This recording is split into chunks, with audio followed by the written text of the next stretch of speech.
আসসালামু আলাইকুম সুপ্রিয় ভাই বোনেরা, এই মুহূর্তে আমি মিনার্ভা হসপিটাল লিমিটেডের আমার চেম্বার থেকে আপনাদের সামনে উপস্থিত হয়েছি। আমার দুই সম্মানিত তরুণ রোগী এবং তার বাবাকে সামনে নিয়ে উপস্থিত হয়েছি।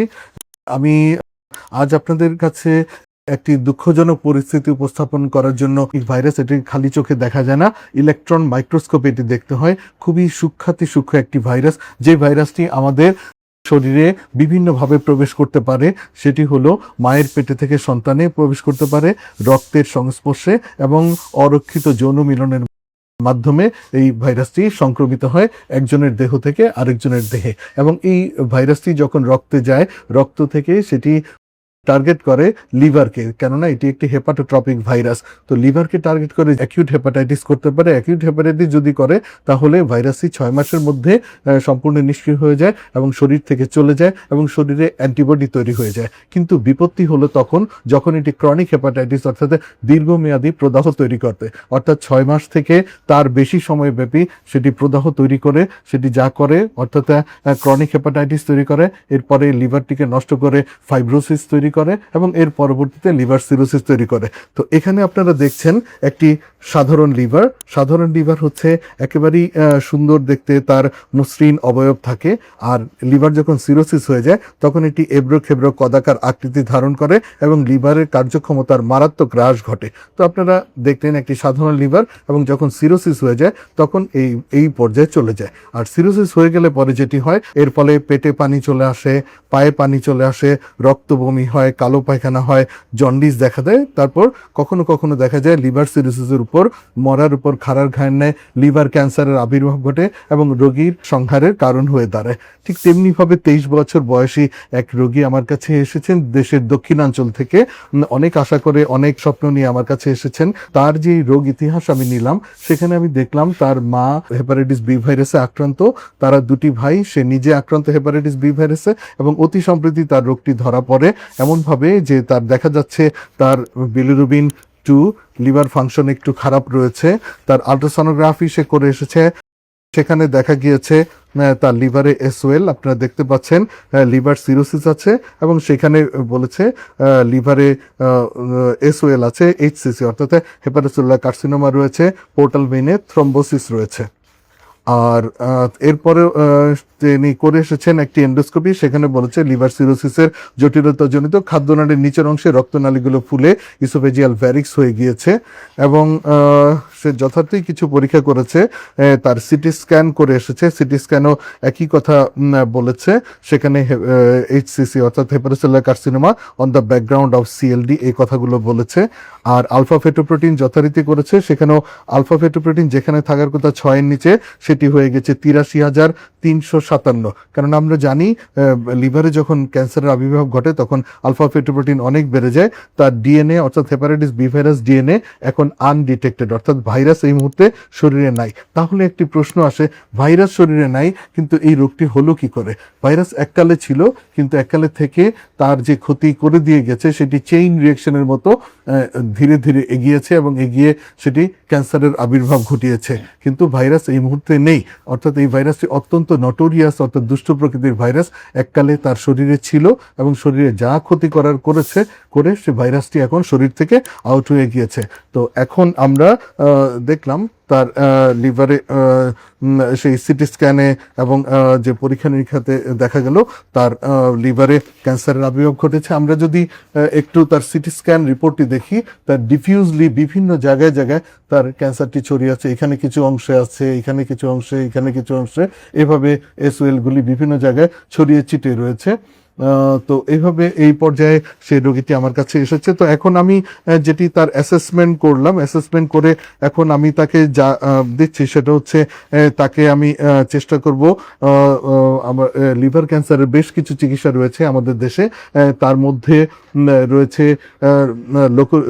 রিজিওনাল কিছু চিকিৎসা রয়েছে, অর্থাৎ লিভার ক্যান্সারের দিকেই টার্গেট করে যে চিকিৎসাটি দেওয়া হয় সেটি, যেমন আরএফএ এক ধরনের চিকিৎসা রয়েছে। সে আরএফএ চিকিৎসা করেও কিন্তু অনেক সময় রোগীকে ভালো রাখা সম্ভব হয়। এটি হচ্ছে আরএফএ, এখানে লিভার ক্যান্সারের জন্য আরএফএ চিকিৎসা, এখানে আল্ট্রাসোনোগ্রাফি গাইডেড অথবা সিটি গাইডেড করে আমরা যদি সেখানে একটি রডের মতো অ্যান্টেনা রয়েছে সেটি দিয়ে লিভার ক্যান্সার রড দিয়ে সেটাকে পুড়িয়ে ফেলতে পারি এবং ক্যান্সারটিকে শ্রিঙ্ক করে ফেলতে পারি, সেক্ষেত্রে একটি চিকিৎসা রয়েছে। এছাড়া রয়েছে মাইক্রোওয়েভ অ্যাবলেশন, ঠিক এরকমই সেই চিকিৎসাটি রয়েছে। এছাড়া রয়েছে টেইস, অর্থাৎ ট্রান্স আর্টেরিয়াল কেমো এম্বোলাইজেশন। আমরা যেভাবে অ্যানজিওগ্রাম করি কিংবা হার্টে রিং পরে, ঠিক সেভাবে আমরা লিভারের ভিতরে যে রক্তনালীগুলো রয়েছে সেখানে যেয়ে আমরা কেমোথেরাপিটি আমরা দিয়ে আসতে পারি। সেক্ষেত্রেও কিন্তু রোগী ভালো থাকতে পারে।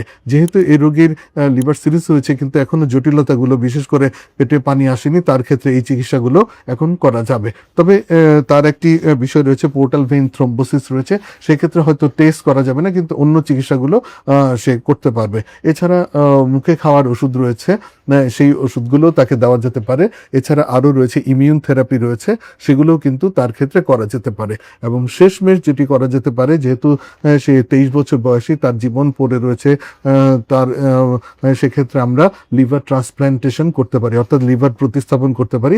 অর্থাৎ একজন সুস্থ ব্যক্তির দেহ থেকে তার লিভারের 3/1 এনে তার লিভারে যদি আমরা দিয়ে দিতে পারি, অর্থাৎ তার যে আক্রান্ত লিভারটি রয়েছে সেটি ফেলে দিয়ে সেখানে যদি লিভারটি প্রতিস্থাপন করতে পারি, সেক্ষেত্রেও কিন্তু এই রোগীকে দীর্ঘকাল ব্যাপী বাঁচিয়ে রাখা সম্ভব হয়। এবং এটি একটি কিউরেটিভ চিকিৎসা, অর্থাৎ সে একদম বেঁচে থাকতে পারবে কোনো রকম জটিলতা ছাড়াই।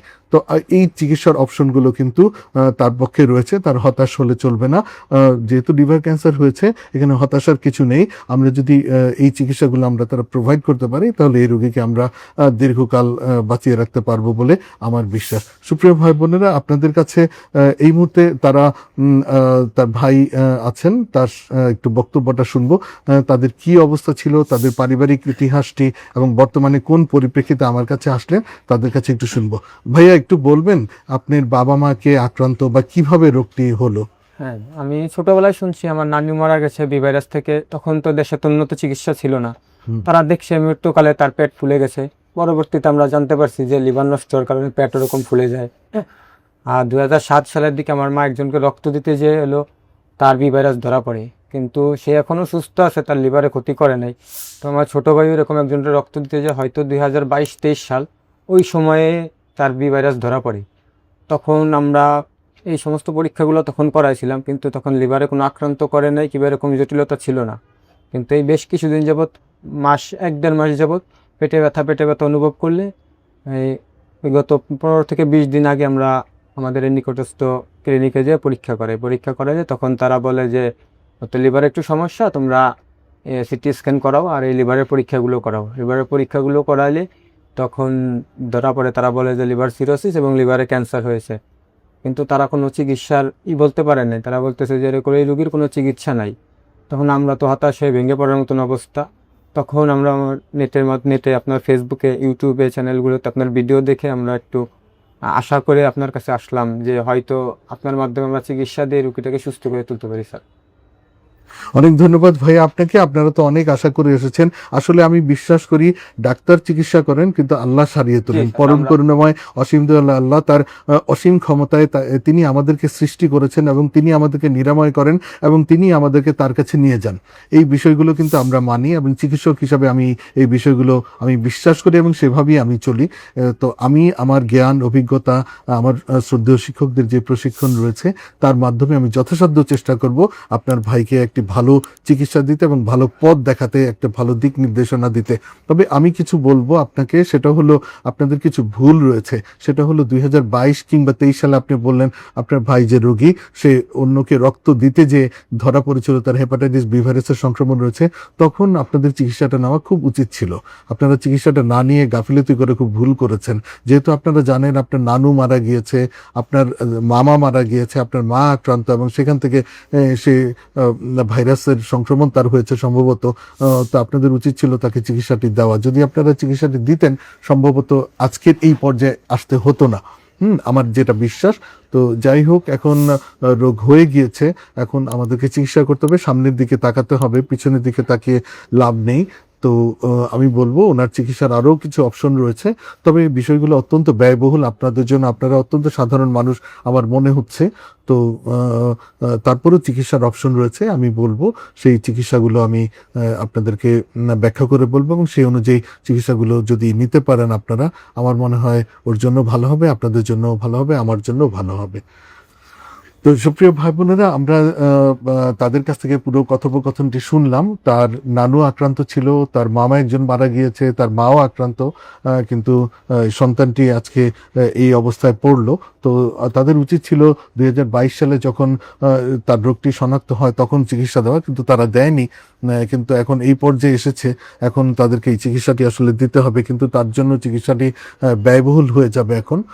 তথাপি আমরা চেষ্টা করব তার জন্য যথাসাধ্য যে একটি ভালো চিকিৎসা দিতে। তো সুপ্রিয় ভাই বোনেরা, আপনাদের প্রতি এই মেসেজ, সেটা হলো এটি একটি সামান্য ভাইরাস, সেই ভাইরাসকে অবহেলা করা কোনোভাবেই ঠিক নয়। যেমন তারা অবহেলা করতে যেয়ে দেখা গেল কি ধরনের মারাত্মক পরিণতি হয়ে যেতে পারে। তো আমি বলবো আমরা সবাই অন্তত হেপাটাইটিস বি ভাইরাস সংক্রমণ রয়েছে কিনা সেটি জানার জন্য NTHBC টোটাল এই পরীক্ষাটি আমরা করে নিব। যার নাই তিনি অবশ্যই 3টি ডোজের টিকা নিয়ে নেবেন, এবং যার আছে তিনি অবশ্যই যথাযথ চিকিৎসাটি নেবেন, তাহলে এই ধরনের করুণ পরিণতির সম্মুখীন হতে হবে না। আর লিভার আপনারা জানেন অত্যন্ত ব্যয়বহুল একটি অঙ্গ, আমাদের দেহের একটা প্রধানতম অঙ্গ। এর প্রতিটা পরীক্ষাই দামি, প্রতিটা ওষুধও দামি, চিকিৎসাও ব্যয়বহুল, এবং একবার মারাত্মক জটিলতা তৈরি হলে পরে তখন চিকিৎসা ব্যয়ের সীমা পরিসীমা থাকে না। তাহলে আমরা অবশ্যই বলবো যে লিভারের রোগ সম্পর্কে আমরা সচেতন থাকব, এবং আমরা চিকিৎসা শুরু করার কোনো রোগে পড়ার আগে আমরা রোগ প্রতিরোধ করার ব্যবস্থাগুলি আমরা নিব। হেপাটাইটিস বি ভাইরাস অবশ্যই একটি প্রতিরোধযোগ্য রোগ, আমরা অবশ্যই সবাই সচেতন থাকব, পরীক্ষা করব, টিকা নিয়ে নিব, তাহলে ভালো থাকতে পারবো, সুস্থ থাকতে পারবো। সবাই আমার রোগীর জন্য দোয়া করবেন, আপনাদের সবার কাছে আমার রোগীর জন্য দোয়া চাচ্ছি যেন সে আরোগ্য লাভ করতে পারে, এবং আমার হাতেই যেন সে ভালো হয়ে যায়। সেক্ষেত্রে আমি হয়তো কিছু সওয়াব আল্লাহর কাছ থেকে পাবো। সবাই ভালো থাকবেন, সুস্থ থাকবেন, আল্লাহ হাফেজ।